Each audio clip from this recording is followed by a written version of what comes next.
నమస్తే, welcome to Vijay's cooking house. ఈరోజు నేను చేయబోయే రెసిపీ ఒక హెల్దీ అయిన మిల్క్ షేక్ అండి. ఇది ఖజూర్ బాదాం మిల్క్ షేక్. దీన్ని తయారు చేసుకోవడం చాలా ఈజీ, చాలా హెల్దీ అయినది కూడా. చిన్నపిల్లలు కూడా చాలా ఎనర్జీ డ్రింక్ ఇది. దీన్ని ఎలా తయారు చేసుకోవాలో మనము చూద్దాము.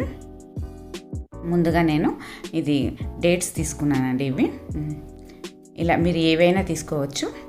ఇలా డేట్స్ తీసుకొని వాటిని లోపల ఉన్న సీడ్ తీసి పెట్టుకోవాలి. నేను 6 నుంచి 7 వరకు తీసుకున్నాను. అలాగే ఒక 10 to 15 బాదాం తీసుకొని పెట్టుకోవాలి. ఇది 2 గ్లాసుల మిల్క్ షేక్ వచ్చే క్వాంటిటీ చెప్తున్నాను నేను.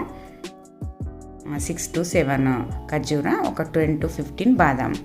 వీటిని ముందుగా మనం ఒక 1/2 hour నానబెట్టుకోవాలి. వేడి నీళ్ళు పోసుకొని నానబెడితే కొంచెం తొందరగా నానుతాయి. మొత్తం గ్రైండ్ కూడా మొత్తం మెత్తగా అవుతుంది, లేకపోతే కొంచెం అలాగే ఉండిపోతుంది. కాబట్టి మనం వేడి నీళ్ళతో ముందుగా నానబెట్టుకోవాలి. ఆ తర్వాత ఈ బాదాము నానిన తర్వాత వాటిని పైన ఉన్న స్కిన్ తీసి పక్కన పెట్టుకోవాలి. ఆ తర్వాత మనం మిల్క్ షేక్ ప్రాసెస్లోకి వెళ్దాము.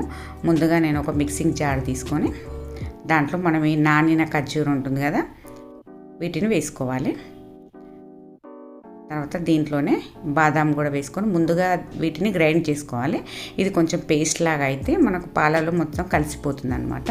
మనం పాలు ఇవన్నీ పోసి ఒకటేసారి చేస్తే అది కలవదు. కాబట్టి ముందుగా దీన్ని మెత్తగా గ్రైండ్ చేసుకున్న తర్వాత దీంట్లో 2 గ్లాసుల పాలు వేస్తున్నాం. వేసిన తర్వాత దీన్ని మనం గ్రైండ్ చేసుకోవాలి.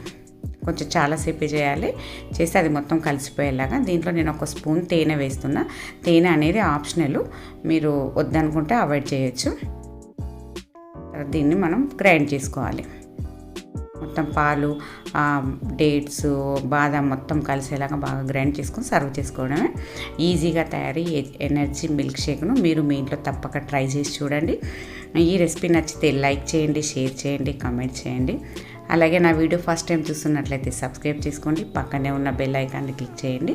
నేను పెట్టి ప్రతి వీడియో మీకు నోటిఫికేషన్గా వస్తుంది. Thanks for watching.